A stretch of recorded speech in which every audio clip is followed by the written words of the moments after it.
Tanuja eliminate అయితే ఇంకా వేరే ఘోరంగా ఉంటుందండి. తనూజ ఎలిమినేట్ అయిన ఛాన్సెస్ లేవు అక్కడ. అవునా? కానీ ఇమానియల్ అనే వ్యక్తి తనుజ కంటే బాగా గేమ్ ఆడాడు అని మీరు అనుకుంటున్నారండి. నేషనల్ కానీ ఇమానియల్ కామెడీ చేస్తాడు అండ్ గేమ్స్ ఆడాడు, అన్ని విధాల పర్ఫెక్ట్. ఇమానియల్ కామెడీ చేస్తారండి, అవును, నవ్వించడం కోసం. కానీ తనూజ గారు జీవిస్తున్నారు అక్కడ. ఓకే, మీరు సీరియల్ చూసి తనుజని ఇష్టపడుతున్నారు? బిగ్ బాస్ లేదండి, రియల్ గా చూసాం. బిగ్ బాస్ కాదు, ఇక్కడ మల్లెమల స్టూడియో దగ్గర చూసాం. అప్పుడు క్రైమ్ మూవీ ఐడియా ఉంది కదా అండి, ఆ మూమెంట్ లో చూసాం అక్కడ. అంటే మీరు బిగ్ బాస్ చూస్తున్నారా? చూస్తాను. ఓకే, మీరు బిగ్ బాస్ లో చూస్తానని ఇష్టపడుతున్నారా లేదా సీరియల్ ఆర్టిస్ట్? స్టార్టింగ్ ముద్దమందర నుంచి అయితే చాలా ఇష్టం తను.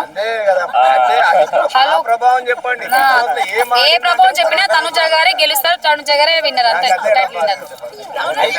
ఎలిమినేట్ అవడానికి కారణమే తనుజ గారు అంటున్నారు. కాదు కాదు కాదండి, అంటే ప్రతి ఒక్కరు ఎలిమినేట్ అయినప్పుడు తనుజ గారు అయినా కరెక్ట్ కాదు. సో నేను రీతు కూడా చెప్పింది మరి ఏమని.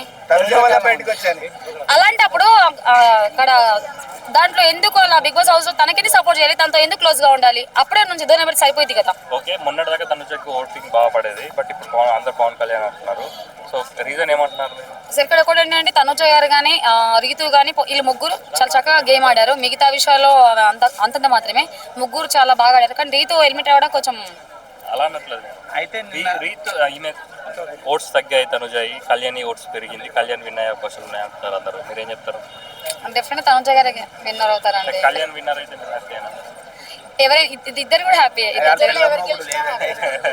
అది కాదండి, అయితే ఇప్పుడు రీతు ఎలిమినేట్ అయ్యి వెళ్ళిపోయింది కదా, సో రీతు ఓటింగ్ ఏమైనా డిమాండ్ కి పడే అవకాశం ఉందా?